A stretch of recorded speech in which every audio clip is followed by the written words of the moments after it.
Guests generally describe the digital experience as calmer and more reflective of the luxury they expect.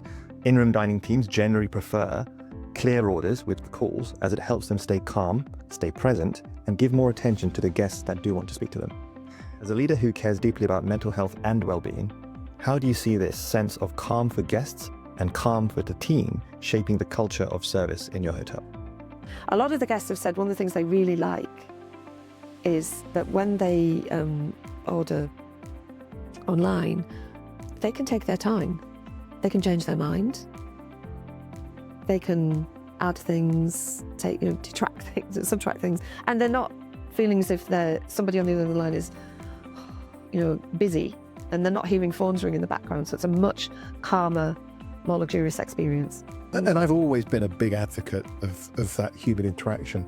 And my whole journey through technology over the last few years has been about how technology can be an enabler and how it can make us be more present with our customers, because we're not spending as much time in the back office. We're not spending as much time doing the routine order taking. We're actually spending time with our customers. We've partnered with the Accessible Hospitality Alliance and Seats at the Table to better understand how eMenu now can be supportive of disabilities. And we're seeing a major shift in how guests communicate. More than half of people now identify as being introverted, and many prefer digital interactions rather than speaking on the phone. Some guests feel anxious about being rushed to have to communicate in a language they're not fluent in. Others prefer to use their own devices to enlarge text, switch languages, or have menus read aloud. How important is the sense of psychological accessibility where technology helps guests feel comfortable, calm, and understood? Oh, I think it's amazing. I think technology is like anything. It can be used for good or bad. But I think for people with accessibility needs, I think it's a godsend.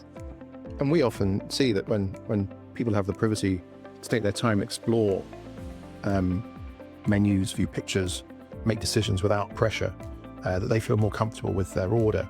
But here we're seeing that reflected in higher order values. I think your room service order value has doubled since you came to digital menus. Do you feel that giving guests space and control is becoming a core part of luxury hospitality? And how do you see this evolving across the industry? Oh, 100%. Well, first of all, it's luxury, because I'm not determining how you order your food or when, or, I'm not telling you that you have to interact with someone. I think pictures are so important. Especially for neurodiversity as well. Absolutely. And I also think that the language of hospitality, thankfully, is changing. Very sort of standardized. A lot of it was French. And it was almost like, if you know, you know. But what's that going to do to somebody that is already nervous? You put a picture there, and all of a sudden it's like, no, that's actually one of my favourite things. Descriptions in description. Yeah, description. yeah. And that doesn't suit everybody. There's a generational shift in luxury. Guests want choice, privacy, calm, and personal space.